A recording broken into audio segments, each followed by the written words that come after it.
주님께 감사함으로 이 예배 자리에 나아가시는 우리 모든 성도님들 되시기를 소망합니다. 오늘 우리는 창세기 29장의 말씀을 나눌 텐데요, 이 29장의 전체적인 이야기를 우리가 함께 다루면서 야곱이 당하는 고난에 대해서 우리가 다룰 예정입니다. 일단 우리가 지난 이야기를 좀 복습해 보면요, 야곱은 자기 아버지를 속여서 형이 받아야 될 그 축복을 가로채서 빼앗게 됩니다. 이로 인하여서 에서가 분노했죠. 이제 아버지가 세상을 떠나시게 되면은 내가 이 동생 야곱을 죽이겠노라. 그가 복수를 다짐하게 됩니다.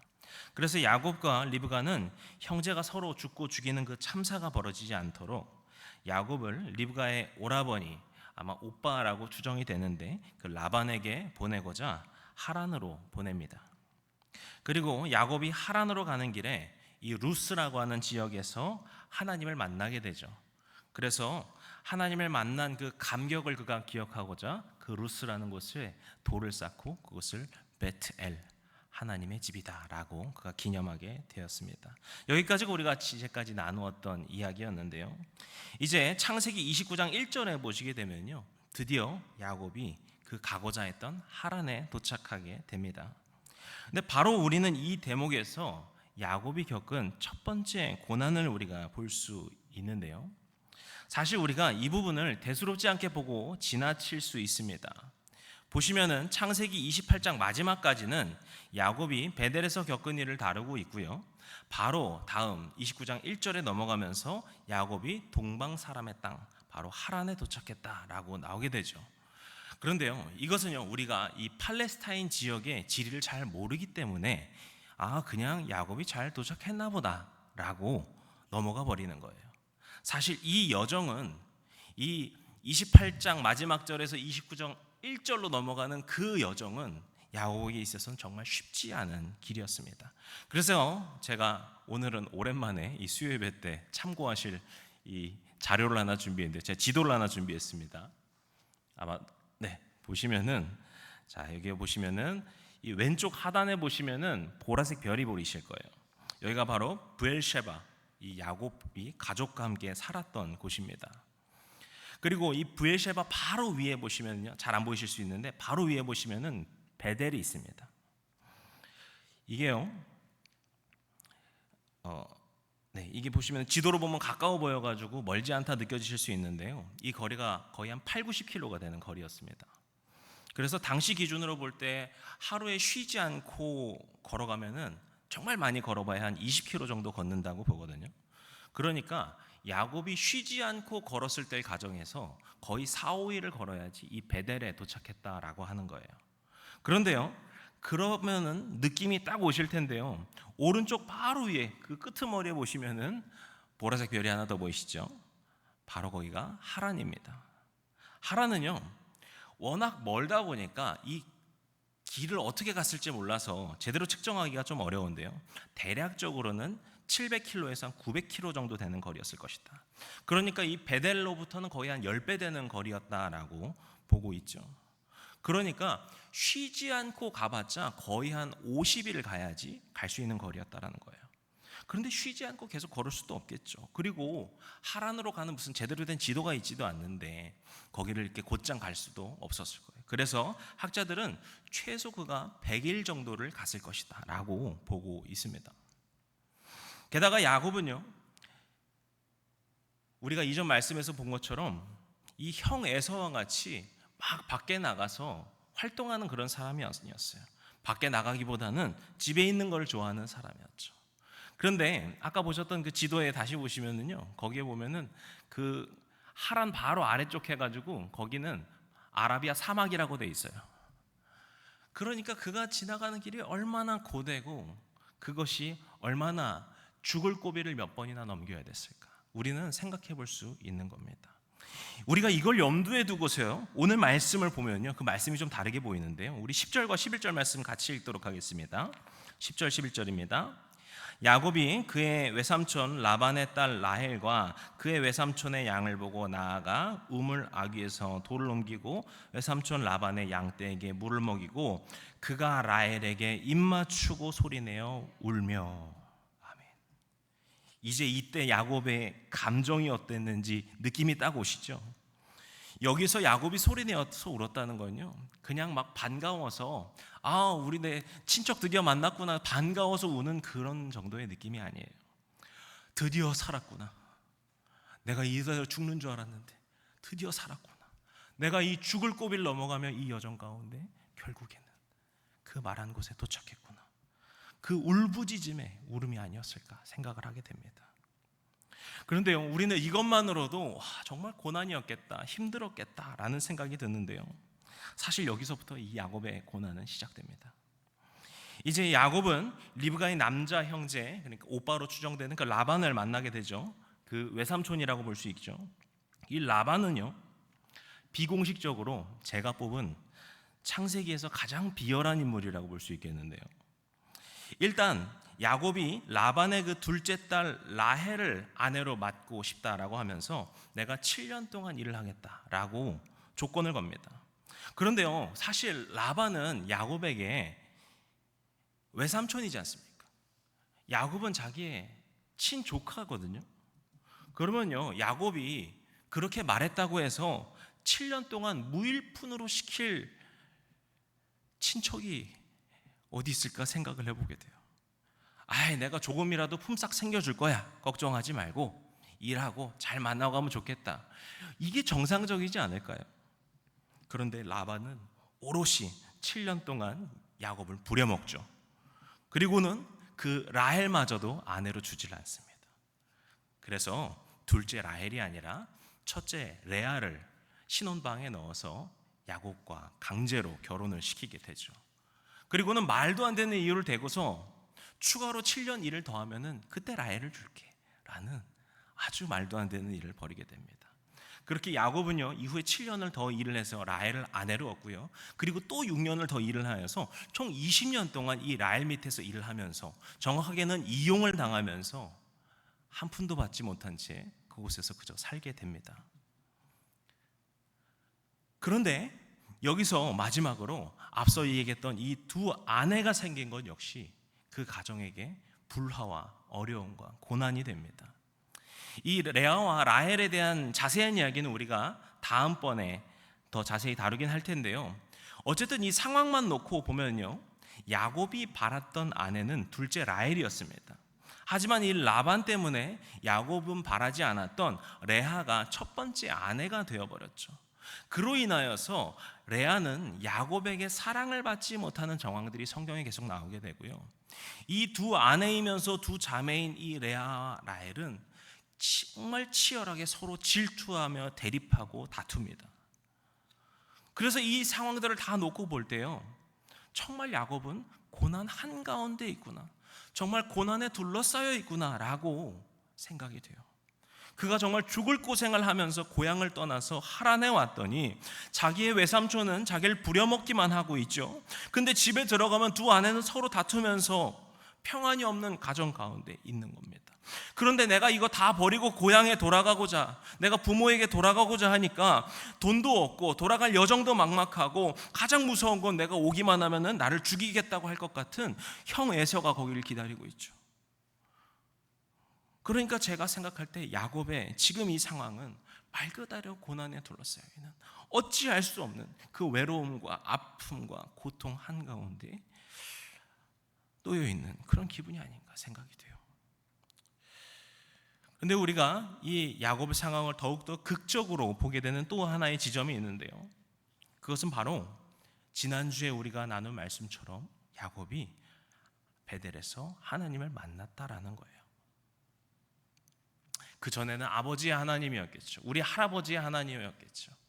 그런데 그가 이제 하나님을 인격적으로 만나게 되고 정말 뜨거운 마음을 갖게 되었다라는 거예요. 그런 뜨거운 마음, 이제 하나님께서 나와 함께 하시는구나, 내가 정말 하나님을 만났구나 할 때 그의 마음이 얼마나 뜨겁고 자신감이 넘쳤을까 생각을 하게 돼요. 그런데 그 직후 거의 900km 가까이 광야를 지나면서 죽을 고생을 하고, 외삼촌을 만나서 괜찮나 했더니 외삼촌이라는 사람은 자기를 20년 동안 이용해 먹죠. 그리고 자기가 잘못한 것도 아닌데 이 외삼촌 때문에 두 자매를 아내로 맞이하게 되었다가 가정에서도 평화가 없는 그런 삶을 그가 겪게 되었다라는 거예요. 그러니까 우리가 이 모든 고난을 시간적으로만 보자면요, 그가 하나님을 만나고 나서 이 모든 고난을 겪었다라고도 볼 수 있죠.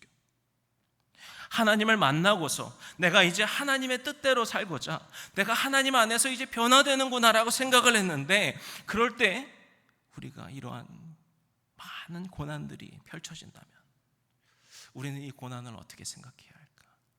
이 고난이 어떤 의미일까? 우리는 그것을 묵상해 봐야 한다라는 겁니다. 물론 우리는요, 고난의 의미를 다 이해할 수 없습니다. 성경에서도 이 고난이라는 주제는 참 다양한 형태로 나타나죠. 우리가 고난의 형태를 생각해 보자면요, 일단은 하나님께서 징계와 징벌하는 의미로서 고난을 주시는 경우가 있을 겁니다. 사사기에서 반복되어 나타나는 형태가 바로 대표적인 그런 고난이라고 볼 수 있겠죠. 이스라엘 백성들이 하나님을 더 이상 경외하지 않고 하나님의 뜻을 따르지 않아 범죄하고 타락하게 되었을 때 하나님께서는 다른 민족들을 사용하셔서 이스라엘이 고통당하도록, 고난에 당하도록 하십니다. 또 어떤 경우에는 사탄에게 시험당하여 겪는 고난도 있을 겁니다. 이건 우리가 예전에 수요예배 때 다룬 바가 있는 욥이 이와 같다고도 볼 수 있겠죠. 그런데 우리가 이러한 고난과 역경 가운데서 기억할 것, 붙잡아야 할 것이 있다면 하나님께서는 이것들을 통하여 우리를 연단시켜 주신다는 겁니다. 물론 그렇다고 해서 하나님께서 우리를 연단시키기 위해서 이런 고난을 주신다, 이를 고난케 하신다, 어떤 아픔과 어려움의 상황을 만드셨다, 우리가 이렇게 말하기는 어려울 겁니다. 특히나 우리가 나 자신이 아닌 다른 성도들을 판단하면서, 아, 당신이 이렇게 고난당하는 거 하나님이 징계하시는 겁니다, 당신이 이렇게 하시는 거 하나님의 뜻대로 살지 않아서 그렇습니다 라고 한다면요, 이것은 정말 하나님 앞에 끔찍한 교만의 죄를 저지르는 것일 겁니다.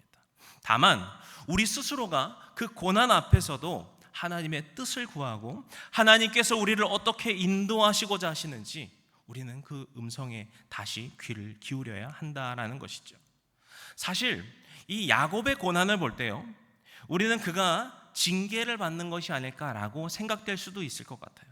그가 하나님의 축복을 그저 자신의 탐욕을 채우기 위한 도구로 여겼던 모습, 그렇게 아버지와 형을 속여가며 그 축복을 갈취해내던 그 죄악된 모습에 대한 징계다라고도 생각해 볼 수는 있겠죠. 물론 이 점도 역시 중요합니다. 하나님께서는 우리의 죄를 용서하신 하나님과 동시에 또 우리의 죄악에 대해서 분명하게 징계하시고 벌하시는 주님이시기 때문이죠.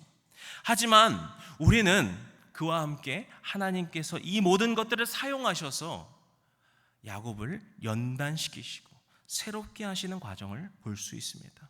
바로 앞선 고난들을 마주하는 야곱의 모습 속에서, 아, 하나님께서 그를 이제 정말 하나님의 사람으로서 그가 이제 이 고난의 과정을 지나도록 하시는구나 라는 것을 우리가 목격할 수 있습니다.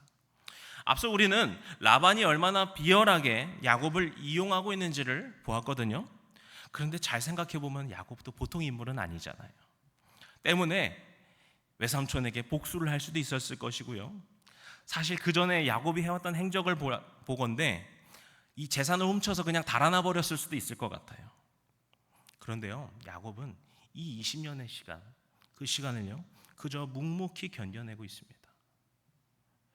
아, 야곱이 아무것도 모른 채 당해가지고 그냥 그런 거 아닙니까? 라고 생각해 볼 수도 있는데요, 나중에 31장에 가면 우리가 자세히 다루긴 하겠지만 야곱이 라반과 어떤 사건을 겪게 되는데, 야곱은 이때 외삼촌 라반에게 가서 그간 억울하고 섭섭했던 일들을 다 토로해냅니다.